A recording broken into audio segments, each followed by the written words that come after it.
I'll take you through a sequence of 10 science-based steps to take your feet from looking like this to looking like this.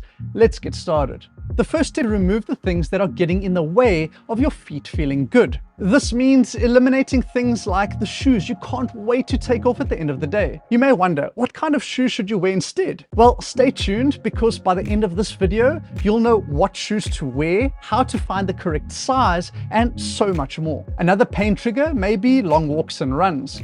While these things are inherently good for us, if our body's not functioning properly, as you will see later on in this video, then these good things can actually cause us some harm. So it may be best to reduce the number of steps you do per day, substitute that lower body exercise with low impact training like swimming or upper body calisthenics, and then return back to your daily step count once you've completed the other steps in this video. The second step is to train the toes to splay or spread. If you look at any newborn baby, you'll notice that their toes spread out. This is very natural. If it wasn't, then we wouldn't have separations between our toes. They would just be one single unit. But this ability to independently move our toes is essential for balance and stability, as it helps us grip the ground and provides us with a wider base of support. Now, when it comes to bunions, this ability to spread and move the toes is either completely lost or is severely hampered. Try it. Can you spread your toes apart? The inability to properly do so is due to the feet being so accustomed to being in tight shoes with a narrow toe box with no place to move. Over decades in these types of shoe designs, the feet become so conditioned to them that they eventually lose the ability to spread altogether. It's a simple case of use it or lose it. The bunion is evidence of the big toe molding to the shape of shoes by moving towards the other toes. So after freeing the toes from narrow shoes, this next step involves training the toes to spread apart again. This is done in two ways. The first involves massaging a muscle between the first and second toes that tends to be overly stiff and tight in people with bunions. It's known as the adductor hallucis, and a few minutes a day of attention can be super helpful in freeing it up. But the most important thing we can do to increase our foot's ability to splay is to wear silicone toe spacers. These toe spacers fit between the toes and create natural separation between them. This is especially helpful for the first and second toes, which is the main concern here. These spacers can be worn for a short time each day and eventually worn throughout the day, even in your shoes. But in order for this to be possible, we need to find naturally shaped shoes. This is the third step in our bunion correction protocol. A perfect example of naturally shaped footwear are Origo shoes, our sponsor for this video. Unlike most shoes, which severely compress the toes due to their sleek toe box design that tapers inwards to a point, Origos have a wide toe box that mimics the shape of our feet. In this way, our big toes can remain in their neutral alignment and have enough space to spread and splay. Check how comfortably the Origos fit my feet, even with toe spacers on. So with Origos, you can be confident that there won't be another shoe that you can't wait to take off at the end of the day. I can say with confidence that once you have gotten used to wearing footwear like Origos, it's almost impossible to wear anything else. I no longer have a single pair of toe-crushing shoes left in my closet. Thank you, Origo, for sponsoring this video and taking care of our foot health. Links and our discount codes to these shoes can be found below in the description. Moving on to step 4, finding your correct shoe size.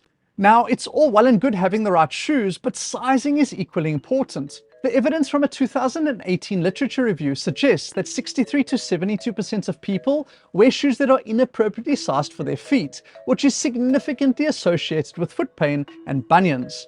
I, for example, always had the mentality that shoes should feel snug at first, with the thinking that they would stretch and mold to my feet over time. But this is not the case. Shoes should not be tight at all. There should be 10 to 15 millimeters of space between the toes and the front edge of the shoes.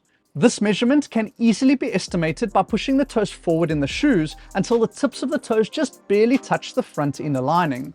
Then insert your index finger between the heel. If this is difficult or impossible to do without the foot being forced further forward and the toes curling, then it is too small. The finger should easily slide in and out of the back of the shoe.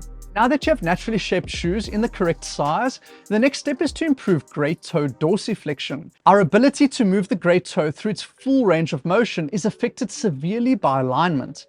Because when the toe is pulled out of position, like in the case of bunions, it blocks the big toe from dorsiflexion. It's like when the upper back is stiff and rounded, it limits shoulder movement. But as soon as the upper back is free to extend, the shoulders are freed up too.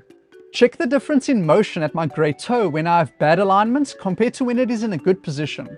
Big difference. We call this a functional limitation. In other words, the toes have the ability to get into a good position, but their function is limited by poor alignment. It's another reason why wearing silicone toe spacers is so vital for bunions. It keeps the toes in better alignment, which helps them function better. I'll link to a few different styles of silicone spreaders down in the description. Now, there are cases more common in older people where the functional limitation in the great toe becomes permanent. In other words, it transforms from a functional to a structural limitation. This happens when arthritis sets in over many years and fuses the joint into these suboptimal positions. So if wearing a silicone toe spacer is too painful to bear, even for a few minutes, and you see no improvement in toe dorsiflexion when you do wear them, then your bunion may be very advanced. In such a case, it may be a good idea to find a functional podiatrist who can work with you one-on-one. But if you feel there is room for improvement, try this move. Place a ball between your heels, then take a rubber band and put it around your big toes and rotate your feet until there is a bit of tension in the band. You should see your toes pull towards each other into better alignment. From there, while maintaining tension in the band, slowly come up onto your toes. If balance is an issue, use a support like a chair for added stability. This exercise will help restore functional range of motion back into the great toes. Okay, moving on to step 6, which is to wear flat shoes. The problem with a raised heel is that it pushes your foot forward into the tightest part of the shoe. This added pressure will only exacerbate a bunion. Raised heels also put the Achilles tendon and calf muscles into a shortened position. Over time, these tissues adapt to this position by tightening up. This is known as adaptive shortening. Herein lies the issue. Just like we need great toe dorsiflexion when we walk, we also need sufficient ankle dorsiflexion. But if the ankles are restricted due to regular use of high heels, then they lack that ability. The compensatory pattern while moving about is to then spin the foot out like a duck and overpronate, thereby collapsing the foot arch and essentially using it as a second ankle joint. But when the foot arches collapse, the great toe gets crushed and succumbs to huge bunion strain. This is something one has to fix, otherwise every step you take places additional strain on your bunions. This is why I mentioned in the beginning of the video that it may be best to decrease one's daily steps until all the other issues have been rectified. So by replacing raised heel shoes with flat zero drop ones like the Origo shoes, you can eliminate a major cause of tight ankles. And you can then move to step 7, which is to actively work on your ankle mobility. In my opinion, one of the fundamental ways to do this is to practice the squat position, a shape which requires full dorsiflexion in the ankles. At first, this may be difficult, but with some assistance like an upright support to use as leverage, you can pull your body down deeper into the squat and really challenge your ankle range of motion. One can gain loads of mobility benefits far beyond that of just ankle dorsiflexion by practicing this daily.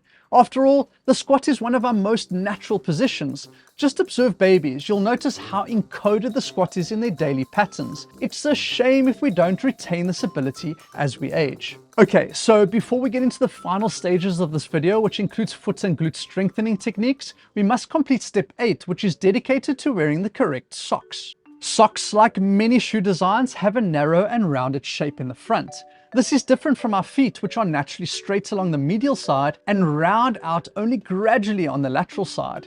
This means that socks tend to squeeze our toes together in the same way that narrow shoes do. To overcome this issue, buy socks that have compartments for each toe. They might feel strange at first, but you'll love the feeling once you get used to them. I'll link to some pairs down below in the description. Another benefit of having toe socks is that they allow the toes more freedom to move, which in turn stimulates the muscles further up towards our arches. So it's essential for our foot strength to have toes that are active. But hold on, why do we want strong feet if we are only worried about toe alignment and correcting our bunions? Well, let me explain in step 9. Weak intrinsic foot muscles cause an issue known as fallen arches or acquired flat feet. Check the difference in toe position when I have a strong and stable arch compared to when my arch collapses and is flat. The internally collapsed arch places side pressure on the great toe, forcing it into the bunion shape known as hallux valgus. It's similar to what happens when the foot arch collapses while walking due to tight ankles, as I explained earlier. but in this case, it's caused by weak foot muscles. Either way, the toes feel the brunt of this dysfunction. So to prevent this, one needs to build up the muscles that support the arch. This is primarily done in two ways. The first is to wear shoes with flexible, minimalist soles. The flexibility in the soles will promote additional movement through the 33 joints in the feet. This additional movement stimulates muscle growth, so much so that a recent study actually found that daily activity in minimalist footwear increased foot strength by 57.4% in just 6 months. But of course, you can also improve the strength of your feet by doing specific exercises. One simple exercise is to spread your toes out and then squeeze them together. Newborn babies do this as a way to prepare their feet for crawling and walking. This exercise is safe to do often, so you can do it throughout the day while working at your desk or relaxing on the sofa. Now for the 10th and final step, which is to strengthen your glutes. You might be wondering how the muscles in the butt could possibly help with the problem all the way down at the feet. Well, the glute muscles help keep the foot arches from collapsing. To see what I mean, try this yourself. Stand with your feet pointed straight ahead and relaxed. Now squeeze your butt muscles. You should feel them activate and see your foot arches lift up, along with your toes moving into better alignment. Relax your whole body again and you'll see the arches drop back down and the toes deviate.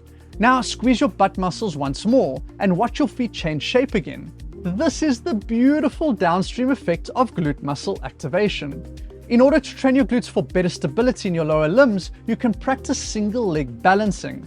This is a great way to work all the stability systems in your lower body, from your toes to your glutes. To start, stand on one leg without shoes and try to balance for a minute or more. If you can do this easily, then try doing the same thing but with motion. Press your toes into the ground and lift your heel up. Then lower it slowly back down. Make sure that your hips stay level at all times. If they drop down on one side, that means you're not activating your glutes effectively. You can keep the heel raises really small at first, then gradually increase the range of motion as you master the skill. If you want to take your foot and glute strength a lot more seriously, then I suggest checking out our Strong Feet and Power Glutes classes in our Barefoot Strength Academy. They are packed with exercise tutorials to help you build a solid foundation from the ground up. Links will be included down below too. Anyway, thanks for watching. See you in the next one. Cheers.